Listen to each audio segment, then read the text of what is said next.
E como diz a nossa bandeira, progresso. Então, quais são essas leis? Quando nós lemos esse pequeno versículo, houve uma grande fome em Israel e a família de Elimeleque migrou para o país vizinho chamado Moabe. A Torá, a lei de Moisés, falava duas coisas, dois erros que não poderiam ter acontecido e que aconteceram nesse versículo, ou seja, em duas atitudes, dois gestos, duas leis que regem o universo foram quebradas. Quais são elas? Primeiro, a pergunta: como pode a terra santa, a terra sagrada, a terra do povo de Deus, daqueles que adoram o único Deus, daqueles que servem o único Deus, está passando por uma crise de escassez, seca e fome? Como explicar alguém que é fiel a Deus está sofrendo fome, peste e seca?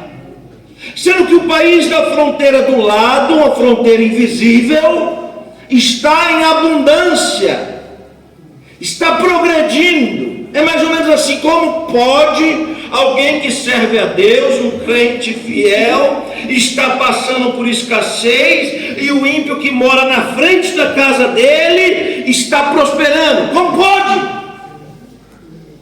Muitos de nós não temos respostas para isso, não é? Mas a Bíblia tem.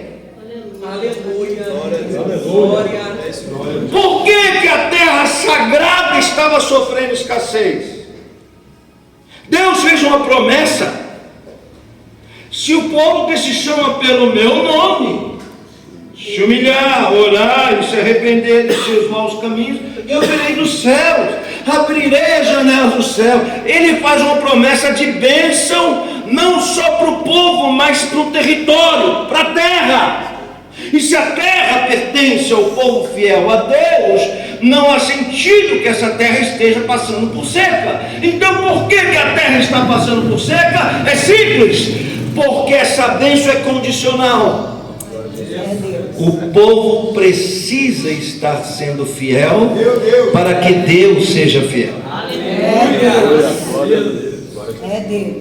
É contraditório no seu carro ter um adesivo "Deus é fiel" e você não é fiel. Eita, meu Jesus. É Deus. É contraditório você cobrar de mim uma postura que você não faz.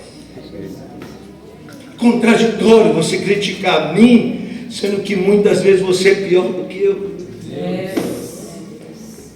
Se a terra é santa, Deus fez uma promessa: eu vou abençoar até o dia que vocês forem fiéis comigo.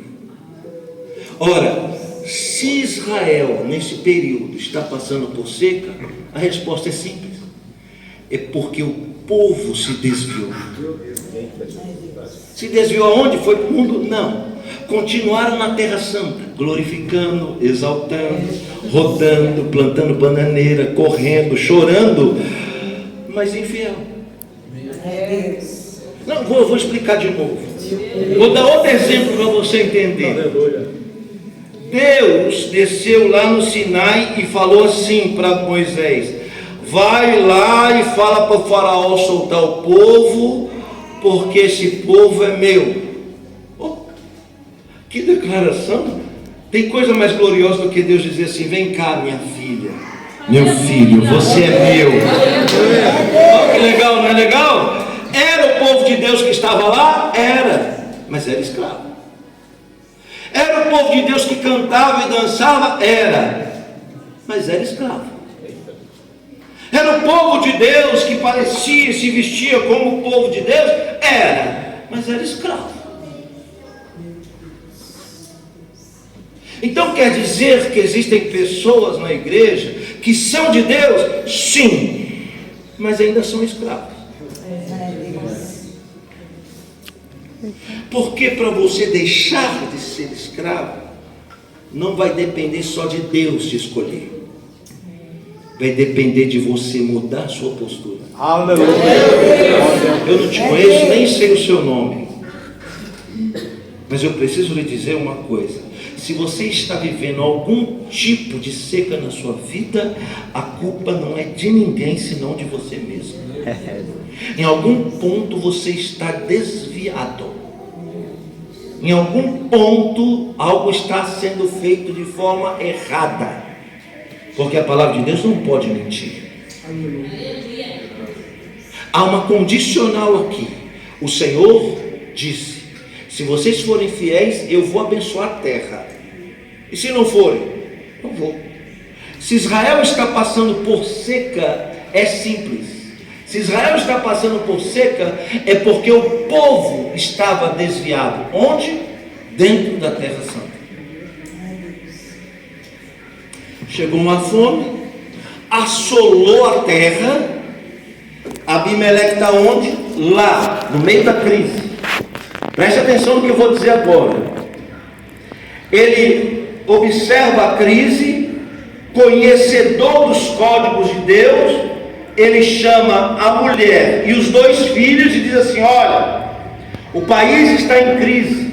A Bíblia vai dizer, sabe o que? Não se distrai para lá. Sabe o que a Bíblia vai dizer? Que essa família de Abimeleque eram riquíssimos, milionários. Preste atenção. Quando chega uma crise num país e alguém é milionário, ele é o único que não vai sentir a crise. Pelo contrário, muitos ficam mais ricos ainda na crise. Este homem é milionário, preste atenção. O país está em seca, em crise, em fome, em peste. O que ele deveria fazer? Continuar ali. Mas não, ele tomou a decisão de sair dali. E o que fez essa família tomar a decisão de sair dali? É porque essa família conhecia os códigos de Deus. Quais códigos? Olha para mim. Está escrito na palavra que se um pobre, teu irmão, bater na sua porta para pedir pão, você é obrigado, se não tiver para dar, você é obrigado a dividir. É ordem divina. Olha só o que esse homem pensou. Todo mundo aqui na cidade sabe que eu sou milionário. Quando o povo começar a passar fome, eles vão começar a bater na minha porta. E Deus vai me obrigar a compartilhar o que Ele me deu com eles. Então o que ele pensa? Antes que alguém bata para pedir e eu seja obrigado a repartir, eu vou juntar tudo e fugir. Espírito, aleluia. Você tinha enxergado isso no versículo? Não. Porém, quando ele faz isso, ele quebra uma das regras de ouro das Escrituras. Sabe qual? A proibição de um judeu sair, migrar da terra de Israel para qualquer outra. Há uma lei positiva. O judeu que está fora de Israel, positivo, deve migrar para Israel. Agora, negativa. O judeu que está em Israel é proibido de sair para migrar para um outro país pagão. Olha o que ele faz. Ele simplesmente despreza as regras que Deus impôs. Porque quando você se propõe a seguir a Deus, aprende uma coisa: existem regras. Por mais que na sua cabeça ladainha de que você não precisa fazer nada, que já fizeram tudo por você, que agora é só alegria, só vitória, isso é ladainha, é mentira. Existem leis que você, querendo ou não, serão cumpridas. E esse Abimeleque, o que ele pensa? Eu não vou repartir o que Deus me deu com ninguém. Então ele quebrou essa mitzvah, esse mandamento, e na sequência quebrou outro, fazendo o quê? Juntou a família e migrou para Moabe. Onde está o tamanho desse pecado? Eu lhe explico. Moabe era inimigo de Israel. Os moabitas eram inimigos, odiavam Israel. Alguém está me ouvindo? Amém. Ou seja, ele se aliou com os inimigos por causa de não querer dividir o que Deus deu para ele com ninguém. Quem quer que eu fale? Diga amém. Amém. Amém? Não, continua. Não obstante isso, ele vai para Moabe, um país pagão. Quando ele chegou em Moabe, não tinha um culto sequer para o Deus de Israel. Quando ele chegou em Moabe, ninguém sabia, conhecia, através de ter uma experiência, não de ouvir falar, do Deus de Israel. Mas várias entidades e deuses e demônios eram populares ali. Há um grande risco em que essa família se corrompa. Alguém está ouvindo? Sabe por quê? Porque você não pode subestimar o seu inimigo. Nunca cante aquela ladainha que o inimigo está debaixo dos seus pés. Isso é mentira. Viu? Tem inimigo nenhum debaixo do seu pé. Seu inimigo é um ser que você tem que respeitá-lo, porque ele foi capaz de enganar anjos que via Deus e você nunca viu. Anjo que não precisa dormir, comer, beber e nem ir para o banheiro, mas você precisa comer, beber e ir para o banheiro. Se ele foi capaz de amassar terça parte de anjo, o que ele não faz com a unha encravada igual a gente? Então não subestima, não. Porque quem pisou na cabeça não foi você, foi o teu Senhor. Aí sim,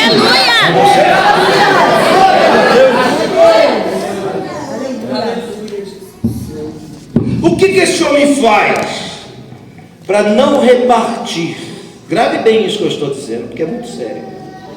Ele migra com a família, para que ninguém bata na sua porta e peça pão. Sabe o que aconteceu? Ele chegou lá em Moabe rico, milionário, com a esposa e com 2 filhos. Sabe o que aconteceu quando ele chegou lá? Primeira coisa, quebrou mais um mandamento. Casou os 2 filhos com 2 pagãs.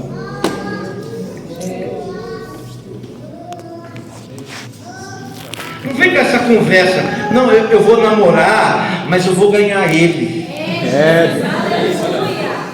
Vou ganhar ela. Vai. Deixa eu só te alertar o que vai acontecer sem erro, tá bom? Sem erro. Sem regra.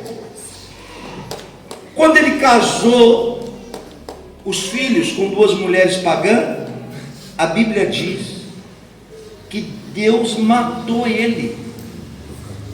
Está escrito. Deus matou ele na terra da desonra e do egoísmo. Vou dizer uma coisa, sabe por quê? Grave bem o que eu vou dizer. Dinheiro só tem sentido até um ponto, depois ele perde. Como que é dinheiro? A pessoa ganha dinheiro, ela quer comprar um sapato melhor, depois ele quer comprar uma calça melhor, uma roupa melhor, um carro melhor. Aí ele vai, uma casa melhor, e daqui a pouco ele quer um barco, daqui a pouco um helicóptero, um avião, daqui a pouco uma terra, tal. Mas vai chegar uma hora, porque isso é um buraco negro, que já não vai mais fazer sentido. E aí é que você vai entender por que os bilionários, no fim da vida, doam tudo que tem. Já viu isso? Já viu isso ou não? Por quê? A maioria deles se sentem muito melhor fazendo filantropia do que comprando luxo. Sabe o que é filantropia ou não? Não? Filantropia é ajudar o próximo. Aí você vai ver artistas, bilionários, pessoas ricas, lá na África, dando comida para os pobres, lá no meio da guerra. Então ali ele está no ápice da riqueza, porque não existe riqueza maior do que ajudar o próximo. É a satisfação da alma humana. Porque o próximo é um espelho. Você está ajudando a você mesmo. Então, preste bem atenção no que eu estou dizendo. Este homem ele é tão egoísta que ele foi enterrado no egoísmo dele. Deus matou ele lá em Moabe. E você vai dizer, qual que é o problema disso? Depois que morreu é tudo. Não é assim não. Esse corpo aí, que você chama de matéria, que não presta para nada, foi moradia do Espírito de Deus. Deve ser tratado com respeito. É bíblico. Não pode ser sepultado em qualquer lugar. Não pode ser enterrado como é enterrado os ímpios. Um corpo não pode ser cremado. A Bíblia proíbe com veemência crente cremar corpo. Quem crema corpo é hindu, é budista, é pagão. A Bíblia diz que o corpo tem que voltar para o lugar de onde ele veio. E ninguém veio de fogo, nós viemos do pó da terra. Em casa eu falo, não se preocupe comigo depois que eu morrer, exceto por uma única coisa: não me enterre em cemitério onde existe pagão, idolatria, feitiçaria, essas coisas perto da minha tumba eu não quero. Você ri, mas é verdade. Quando a trombeta tocar, eu acredito que eu vou ser um dos primeiros a ouvir. Eu acredito. E como é que Deus vai me ressuscitar do pó da terra, no meio de um monte de imundícia? Talvez você não saiba, mas judeu não é sepultado em outro cemitério senão o cemitério judaico, Hebra Kadish. Porque você vai no cemitério judaico, é um jardim. Não tem imagem de santo, não tem imagem de escultura, não tem nem nada de malignidade ali, só paz. Onde está a desonra para esse homem Abimeleque? Foi enterrado no cemitério em Moabe, junto com os adoradores de Belial. Isso é um desprezo do divino para com ele. Se você despreza, você vai ser desprezado. Se você não considera, você vai ser desconsiderado. E olha, irmão, que eu nem saí da introdução ainda. Eu já estou falando mais do que eu devia. Melhor terminar, né? Não? Pode continuar? É que eu me empolgo. Ele morre lá em Moabe. Sabe quanto tempo eles ficam lá? 10 anos. Sabe o que aconteceu em 10 anos? Ó, toda aquela riqueza se acabou. A esposa dele, Noemi, uma mulher digna, tão digna que se submeteu ao marido em obedecer em seguida. Os 2 filhos morreram nos 10 anos. Observa uma coisa, ó, morreu ele e morreu os filhos, só não morreu Noemi. Por que não? Eu vou lhe explicar. Na hora que eles se reuniram em casa para tomar decisão se eles iam fugir para Moabe ou não, o pai votou sim, os 2 filhos votaram sim. Noemi disse: não, Deus vai nos honrar Israel. Só que eram 3 votos contra 1. Ela tinha que obedecer aquilo, certo? Chegando lá, os 3 que votaram sim por Moabe morreram lá. E a que foi fiel até no tribunal, Deus preservou em vida. Nem sempre a maioria está certa. Nem sempre a maioria tem a verdade. Deus preservou ela em vida lá. E aí o que aconteceu? A fome que eles fugiram, a escassez que eles fugiram 10 anos atrás, agora atingiu ela, alcançou ela. Por que alcançou ela? Simples, porque a regra que era para a nação também se aplica a eles quando eles fugiram da Terra Santa e se meteram no meio dos idólatras. Aí Deus matou eles lá, ela ficou. Quando ela ficou, o que ela faz? Não tinha o que comer, não tinha o que vestir, não tinha onde morar. Olha para mim. Aí ela lembrou. A lei de Deus diz que isso é muito forte. que nesse período agora em que estou, existe uma lei de migração para que os pobres recebam comida em Israel. Sabe que período foi isso aqui, irmão? 3.500 anos, isso aqui tem 3.000 anos, esse texto.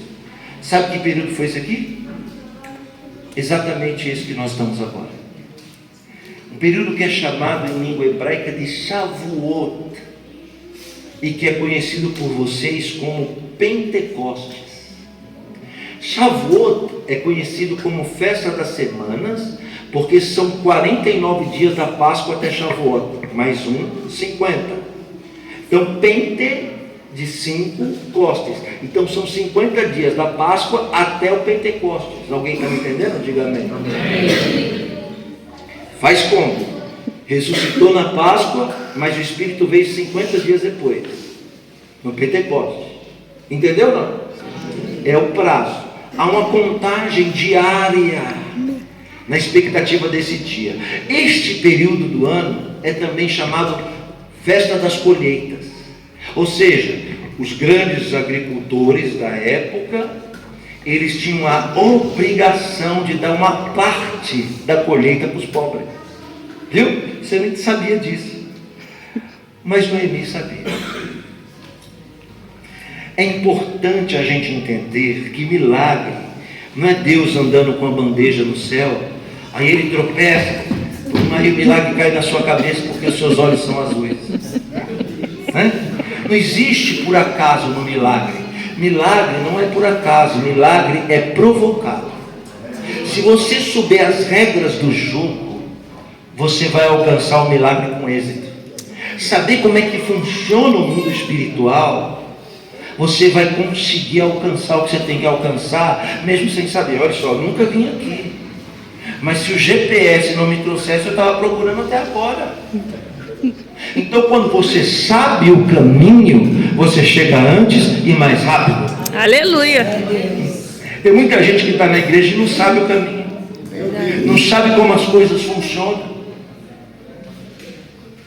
Então, observe, essa mulher sabia. Chegou um período, ela contou os dias, e Salomão disse que sabedoria é saber contar os dias. Ela contou os dias e disse: poxa, lá em Israel, faz 10 anos que ela não vai. É o período das colheitas. E eu estou passando fome aqui, em uma terra onde ninguém é obrigado a ajudar o pobre. Olha isso, pastor. Então ela diz assim para as duas: é o negócio seguinte, eu não tenho mais marido e vocês também não. Não há sentido da gente continuar caminhando junto. Por que não? Porque eu não sou dessa terra. E eu tomei uma decisão de fazer, isso é uma das coisas mais fortes que existe, techuvar. O sábio judeu diz que o mundo é sustentado por 3 coisas: techuvá, tzedaká e tefilá. Tudo com T. Techuvá, tzedaká e tefilá. Você não sabe o que é isso? Techuvá, arrependimento. Tzedaká, gesto de misericórdia. E tefilá, oração. O universo é sustentado nesses 3 pilares. Se você fizer uma dessas 3 coisas, portas vão se abrir para a sua vida. Vou repetir: tefilá, oração; tzedaká, ser misericordioso; e techuvá, se arrepender. Essas são as 3 coisas mais poderosas que existem dentro do ser humano. Ela chama as duas e diz assim: vocês não conhecem o meu povo, vocês não conhecem a minha fé, vocês não conhecem a minha religião, a minha história. Então eu estou liberando vocês duas e eu vou voltar para a minha origem. Aleluia. Eu vou fazer um retorno, um arrependimento. Isso é muito poderoso. A mulher de pé no chão, descalça, senhora já. Ela diz assim: se for para eu morrer aqui e passar fome aqui, eu prefiro voltar para a casa do meu Deus. Alguém está entendendo o que eu estou falando? Porque eu sei que lá existe misericórdia, lá existe oração, lá existe arrependimento e as possibilidades são Deus. Volta para lá. primeira. As duas se juntam e dizem não, abraça a velha e diz assim, não. Se você for, nós vamos com você. Mas a experiência dos cabelos brancos sabia que vir de Moabe para Israel não era fácil. Fácil é ir de Israel para Moabe. Entendeu, né, Demetrio? O povo não entendeu, não. Sair da igreja para ir para o mundo é fácil. Difícil é sair do mundo para vir para a igreja. Toda ida é mais fácil do que a volta. E ela sabia, então ela chamou as duas e disse assim, minha filha, vocês não sabem o que vocês estão falando.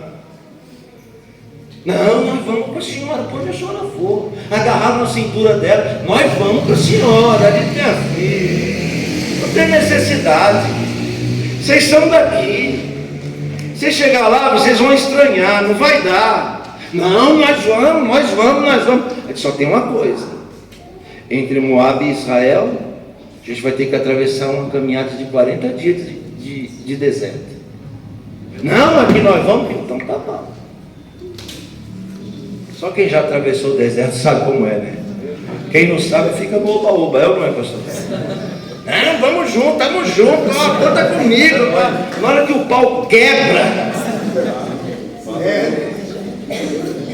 Sim ou não?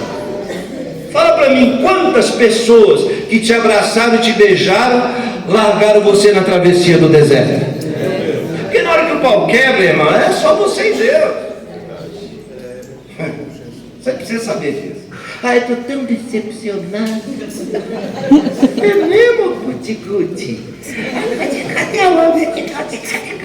Cadê o nenenzinho do papai? Está agindo como criança? Deserto se passa sozinho.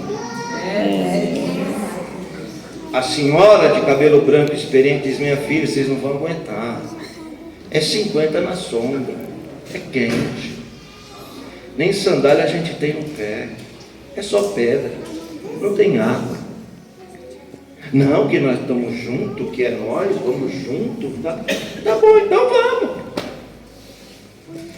Na hora que eles entraram no deserto, nos primeiros passos, uma das duas falou assim, posso conversar uma coisa com a senhora? Aqui no particular. Claro que eu estou conjecturando. Sabe o que é? Está me batendo saudade de Moabe. Olha aqui para mim. Você acha que Noemi insistiu? Não. Então por que você está insistindo? Meu Deus. Quando alguém chegar em você dizendo que está com saudade de Moabe, não insista.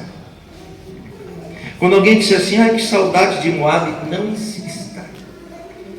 Deixa lá. Aprende a lição que Abraão teve em querer carregar quem não era para carregar. Verdade. Quando essa daqui falou, sabe o que é? Eu não vou aguentar o calor, eu achei que era diferente. Não vou aguentar a prova, eu achei que ia ser de outro jeito. Eu achei que não ia ser tão difícil. Quando chegar com essa conversa, fala, ó, obrigado! Tchau! Libera, irmão, libera para não virar uma bagagem pesada. Quando uma voltou, Noemi olhou para Ruth e disse, por que não aproveita, querida, e vai com ela? Pelo menos ela não vai sozinha. E você, desculpa a fala, parece tosca, e você, Ruth, vai arregar daqui a 5 quilômetros, já volta logo. E é daí, da boca de uma gentia que não conhecia o Deus de Israel, que brota a célebre frase que nós acabamos de dizer. Onde quer que fores, irei eu. Onde quer que pisares, pisarei eu. E olha o que ela diz: o teu Deus é o meu Deus. Você acha que é uma fala de lealdade quando ela diz, onde você morrer, morrerei eu. Ó, por que eu falei da morte dos dois que morreram em Moabe? Por que ela disse isso? Sabe por quê? Olha para mim.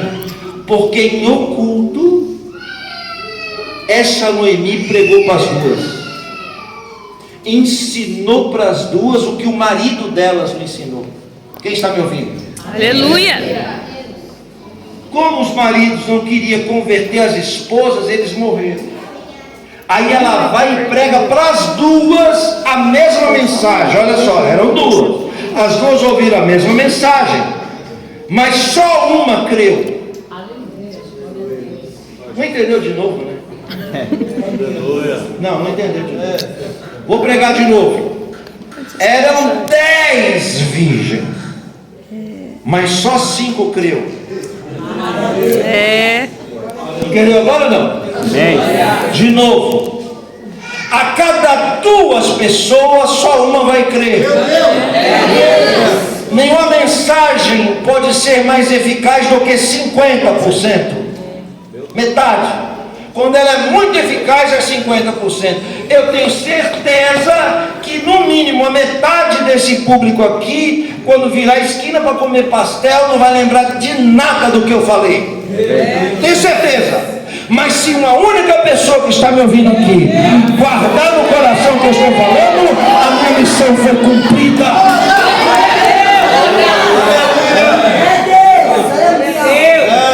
Chegar em casa, alguém pergunta: e aí, qual foi a mensagem? Peraí, não sabe. Porque 2 ouvem a mesma mensagem, mas só uma recebe. É verdade. Quem não recebe, retrocede. Quem recebe, permanece. Abraçou a senhora e diz: vou até o fim. Ela não sabia das regras lá. Só quem sabia era quem? Noemi.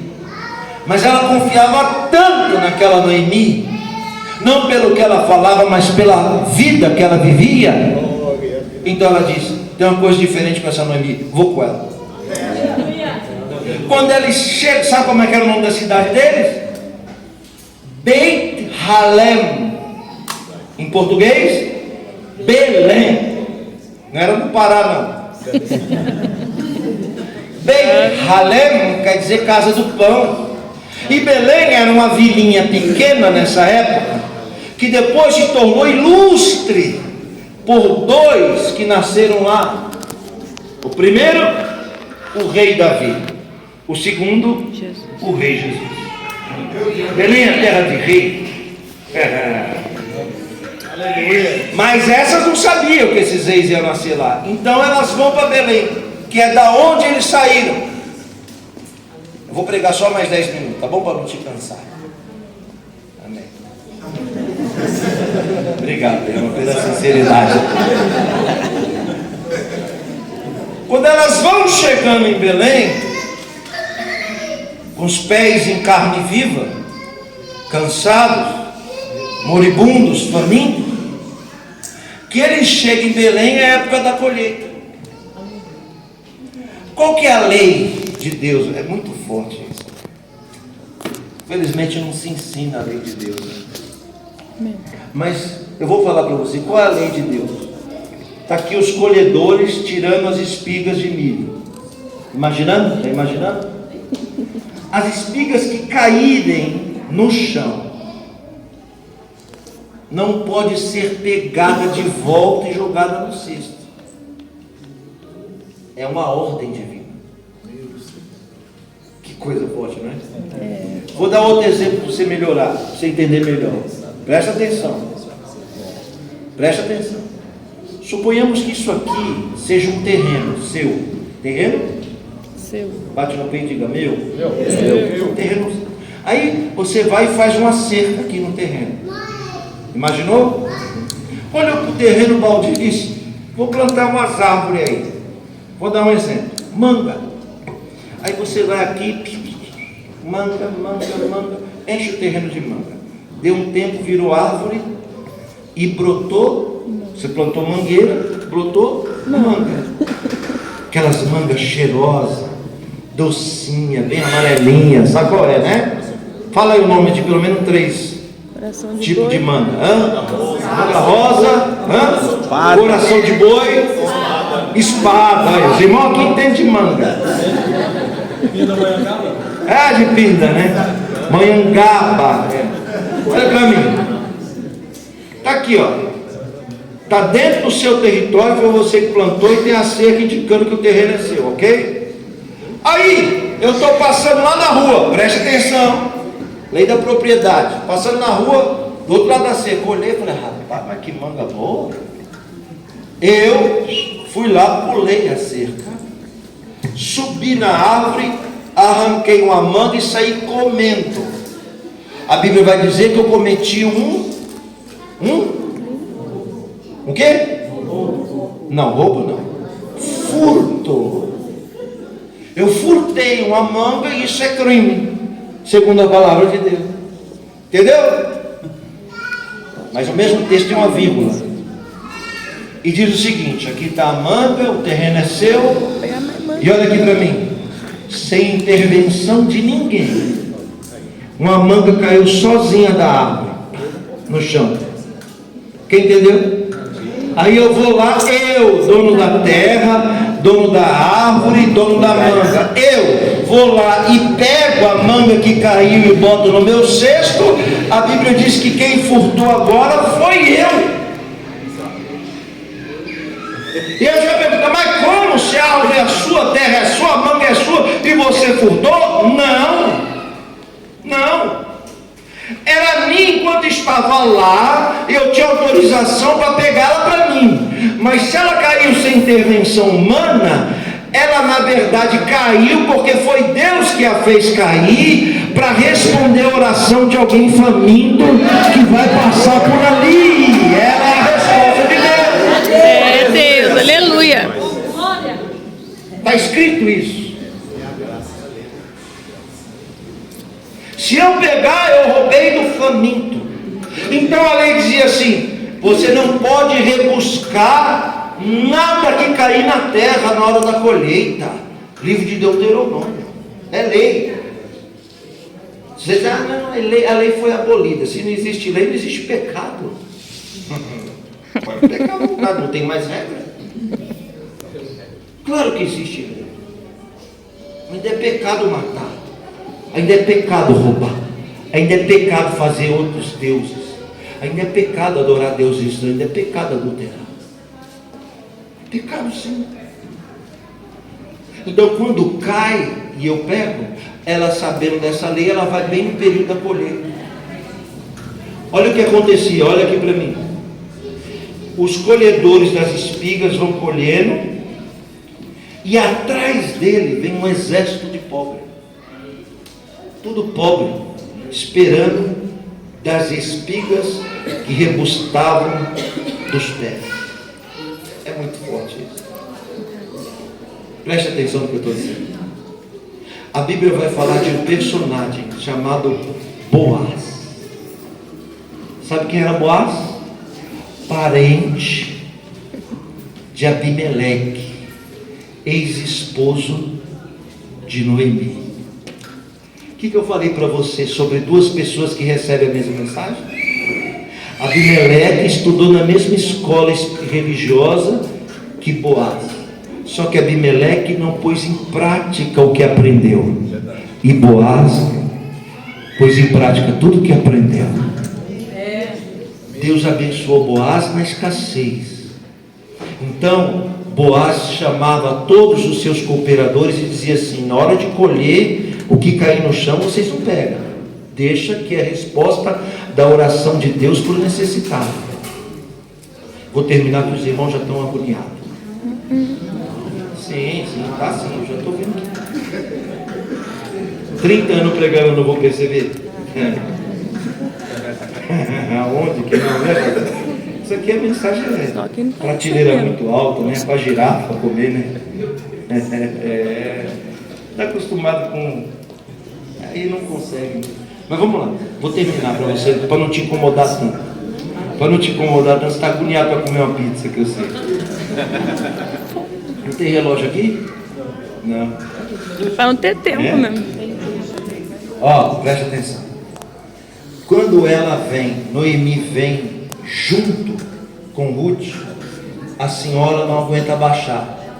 Então ela chama Ruth, preste atenção, e diz assim: se junta aquele bando de pobre E as espigas que cair, você vai atrás do escolhedor. Você pega, bota no cesto e traz para nós, porque é providência de Deus para a nossa vida. Ó, Noemi sabia, Ruth não. Porque Ruth veio de uma cultura que não existia isso. Mas ela tem uma virtude, sabe qual, pastor? Ela acredita em Noemi, na liderança de Noemi e obediente. Ela viu Deus em Noemi. E ainda que ela não entende o que Noemi está falando, ela crê. Porque a fé que Deus procura é aquela fé que você não está entendendo, mas você crê. Se você é daquele que está pedindo explicação para Deus, isso não é fé. Porque algumas coisas Deus vai explicar, outras não. Então você tem que acreditar naquilo que você não entende, da mesma forma com que você estivesse entendendo. Quem está me ouvindo, diga amém. Amém. Preste atenção, ela não entende, mas ela se junta aos pobres e vai nas espigas. Boaz está em cima de um topo olhando a colheita. Ele não está observando quanto está colhendo, se o cesto está cheio ou vazio. Boaz está observando se os seus cooperadores estão fazendo o que a Bíblia mandou fazer. Ele está de olho se as espigas caídas são recolhidas ou deixadas. Olha isso, porque ele sabe que a bênção dele, a colheita dele depende dessa obediência, desse pequeno detalhe. E talvez alguém que está me ouvindo está tropeçando em um pequeno detalhe, pode ser pequeno aos seus olhos, mas grande aos olhos de Deus, e pode fazer uma grande diferença na sua vida. É só ajoelhar e orar e bater na porta dela abrir, dizendo: Deus, me mostra onde é que eu estou errando, porque eu não estou vendo. Me mostra onde é o detalhe que eu não estou vendo. Ele vai te mostrar. Aleluia. Glória a Deus. Boaz está aqui, ó, olhando. E ele observa uma coisa: que a maioria dos pobres ali rebusca os grãos, as mulheres, colhendo grão desse jeito, ó, colhendo desse jeito. No meio da multidão, ele percebe uma jovem senhora que, quando vai pegar a bênção, não abaixa desse jeito, mas ela abaixa desse jeito. Não tem diferença nenhuma, não é? Sim. Eu vou te dizer que tem sim. As mulheres que pegam assim, elas fazem isso de propósito, para corromper aqueles que estão colhendo, mostrando suas intimidades. A esperança delas é que esse gesto, que parece ser insignificante, mas que é muito significante, para você, uma minhoquinha na terra não representa nada, mas na isca de um anzol, onde você quer fisgar o peixe, representa muito. Porque o peixe ama a minhoquinha. Então, quando alguém quer fisgar, ele sabe o que pôr no anzol para pegar a presa. Quando elas fazem isso, para se merecer, para chamar atenção, para alguém olhar e ver e falar: ó, vou dar mais umas espigas de milho para você por aqui. Na minha época, as mulheres vinham para o culto com roupa decente, porque elas não tinham intenção de fisgar. Não é o caso de vocês aqui, porque eu sou muito observador. Vocês estão de parabéns. Por isso que eu gosto de igrejas tradicionais, igreja séria, que as pessoas choram quando estão ouvindo a palavra. Não igreja de modinha. Eu vou sair daqui, é muito pequeno, eu vou para a igreja ali que está com um monte de gente lá, modinha, lá ficam as luzes roxa, vermelha, rodando, piscando, aquela coisa. Está com saudade, né? De Moab, né?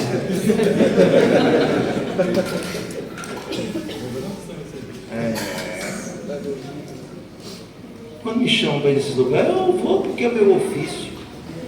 Mas eu me sinto bem. Sinto bem aqui, agora eu estou, por isso que eu estou falando, igual um papagaio. Aleluia. Porque senão eu já tinha largado, irmão. Tinha largado. Não sou homem de dar pérola para povo. Não dou. Não preciso fazer média com mais ninguém, nem provar nada para ninguém. Em outras palavras, eu estou nem aí. O que acha, desde achar, vou ficar sem dormir de preocupação. Não estou nem aí. Mas eu quero sentir Deus. Aleluia. Glória. Eu quero sentir Deus, eu quero ver Deus. Aí eu me empolgo, aí eu fico feliz. Então, aquele patrono observa a postura de quem vai colhendo. E ele vê que são corruptos. Mas uma coisa chamou a atenção no meio da multidão. Uma única que se abaixava para não mostrar o seu fundo. E quando ela se abaixava para pegar, ela perdia tempo. Não tinha possibilidade de ser favorecida aos olhos de todos que ali estavam embaixo. Mas tinha um que estava olhando de cima. Eita Deus! Entendeu? Aleluia! Captou ou não? Glória a Deus. Se você está fazendo coisas para quem olha por baixo, é um jeito. Mas se você fizer do jeito para quem olha de cima, é outro jeito. E aí, Boaz percebeu que ela era diferente. Que ela era uma mulher que tinha uma postura direita, que agradava a Deus. O que Boaz faz? Chama o chefe. O chefe dos cooperadores diz assim: está vendo aquela moça ali, ó? Está vendo ali? Vem cá, aquela ali, ó, está se agachando. Está vendo? Ela agradece a Deus quando ela pega a espiga do chão. Os outros não, mas ela agradece. Um pouquinho ela está agradecendo. Faz o seguinte, ó. Vai na direção de onde ela está. Olha o que Boaz diz. Porque eles faziam uma fila. Ele diz assim: na fila que ela está, vocês vão na fila que ela está, na vez dela, deixa cair 7 vezes mais do que está caindo para os outros. Oh, aleluia! Glória a Deus! Só nessa daí eu já sentava ali, já ia para casa tranquilo. Só nessa daí, só nessa. Aleluia! Na fila que ela está, propositalmente deixa cair 7 vezes mais do que os outros. Ela sabe disso? Não sabe, porque o mundo espiritual conspira em silêncio. Você está lá lavando roupa, lavando louça, Deus está trabalhando em silêncio. Você não está ouvindo, você não está vendo, você não está tocando, você não está sentindo, mas Ele está armado, conspirando ao seu favor. É nisso que eu acredito. Então o que acontece? Ela vai e o cesto dela enche rápido. Ela volta lá para onde está Noemi e o cesto está até a tampa. Na hora que ela sai para arrastar, olha aqui para mim. Boaz chama o capataz e diz assim: não deixa ela embora não. Vai lá perguntar se ela quer água. Olha, no meio de um deserto. Se ela quiser água, olha o que ele diz: traz ela para beber da água que eu bebo do meu pote. Se você fizer certo, você vai beber da água do pote do reino, da água do pote do dono do reino. O dono da lavoura está olhando, está de olho. Aleluia. Ele sabe quem é, quem não é. Glória a Ele Deus. sabe tudo. Quando ela está arrastando o cesto, morrendo, os cooperadores cercaram e disseram: espera aí, minha senhora, não vai carregar sozinha. Você não está com sede? Ela pingando. Sede, eu estou morrendo. Mais de sede do que de fome. Espera aí, vem cá, vamos beber uma água fresca, vem cá. Arrasta ela, leva ela para o lugar onde Boaz bebia. Sim, do odre dele. Ela bebe água, se refresca, sem entender nada. Ela percebeu que estava sendo favorecida. Aleluia! Mas se alguém perguntasse para ela, ela não sabia explicar. Porque milagre é assim. Eita Você Deus! percebe que você está sendo abençoado. Se alguém perguntar, você não sabe explicar. Porque se você souber explicar, não é milagre. É verdade. Milagre você não sabe explicar. Então ela vai embora. Obrigado, muito obrigado, Deus abençoe. abençoe, vai embora. Quando ela chega lá onde está Noemi, ela vai contar a história. Olha, eu estava lá colhendo no meio do povo, me botaram numa fila, de repente meu cesto encheu e eu me derretendo de calor, de sede. Alguém me chamou, me levou lá numa sala com ar-condicionado, me deu uma água fresquinha que eu queria. Oh, aleluia! Bebi tudo, Glória a Deus! vim embora. Ela não sabe. Mas quem está ouvindo, que conhece o código, sabe. Aleluia! Aí me chama ela e diz assim: por acaso era um senhor assim, assim? Ela conhecia Boaz, era primo do marido.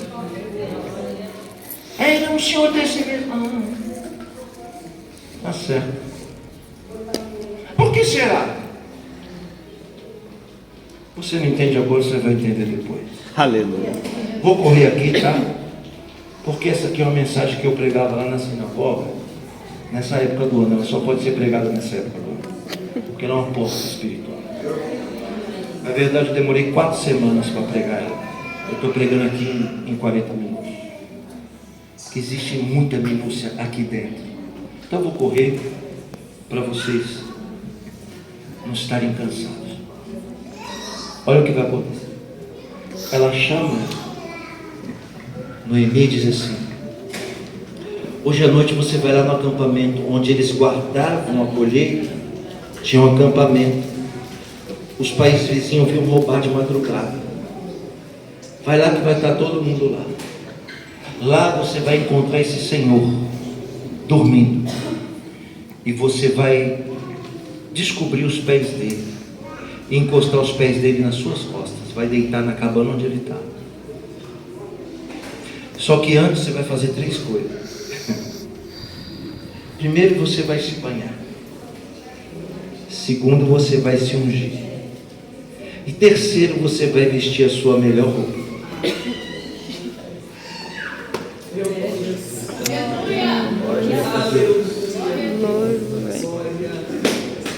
Vai ficar 600 anos procurando isso, não vai. Tá bom. Veja o que é fé por exemplo. A fé teórica é uma coisa, a fé por exemplo do que você vê é outra. Certo? Você tem os pastores como exemplo. Então, quando você tem uma fé baseada no exemplo que eles dão, a sua fé é uma. Se você tem uma fé baseada na teoria, a sua fé é outra. A fé que é migrada pelo exemplo é mais forte. Olha o que Ruth, ou melhor, Noemi disse para Ruth: você vai fazer 3 coisas para entrar na presença, entre aspas, do rei. 3 coisas para não ser rejeitado e nem morrer. Você vai tomar banho, vai se banhar, vai se ungir, vai vestir a sua melhor roupa. Parece simples, né? Nenhuma das 3 coisas é no sentido literal. Eu vou te dizer uma coisa. Isso aqui é 3.000 anos atrás. 1000 anos antes de Cristo. Quando se passou 2.200 anos desta fala, preste atenção, 2.200 anos depois dessa fala, vou repetir pela 3ª vez, 2.200 anos depois dessa história, Israel está onde? Na Pérsia, cativo. Amã diz o seguinte: vou matar todos os judeus, ok? Um homem chamado Mardoqueu, Mordecai em hebraico, é tio de uma jovem chamada Esther, que em hebraico é Hadassah. Meu Deus, que mistério, aleluia. Ó, pulou na frente, eles ainda estão catando um pouquinho, já pulou na frente. 2.200 anos depois de Noemi, vem Mardoqueu, vê que o povo vai morrer, ele chama Esther e diz: você precisa entrar na presença do rei, para que o povo não morra. Preste atenção. Esther diz: se eu entrar na presença do rei, eu morro. Ele diz: não, se você se banhar, se ungir e vestir a sua melhor roupa, você não morre e o rei não te mata. Glória. ter que tomar banho, então? Se esses banhinhos de chuveiro resolvessem, era uma coisa. Não. O código é muito profundo. O se banhar aqui é chamado em língua hebraica de tevilá. Tevilá quer dizer imersão em água. O que é isso? Os cristãos chamam isso de batismo. Olha a regra da tevilá. Aleluia. Olha a regra da tevilá. Aleluia. Olha a regra da tevilá. Aleluia. Você comprou os talheres, os pratos e os copos novos para sua casa. O que a Bíblia manda você fazer? Chegar em casa, lavar na pia e usar? Não. Você vai até a água corrente, a água viva, a água que tem vida. Não é água parada, morta. É água que não é manuseada por mão humana, e que você olha para ela, ela está se mexendo sozinha. Isso é água viva. O que você tem que fazer? Você tem que pegar o talher zero, colocar na água e fazer uma bênção. Bauatado na eloquei no belejaulano, achei que deixando, beneficiado desivando, alto e lá. Tem que fazer essa bênção, eu não vou repetir não. Ainda bem que eu gravei. Fez a imersão, santificou o talher, o copo, o prato. Se alguém impuro botar a boca no copo, não adianta mais você pegar o copo e tentar purificar na água. Aí a regra muda, ele tem que ser quebrado e enterrado.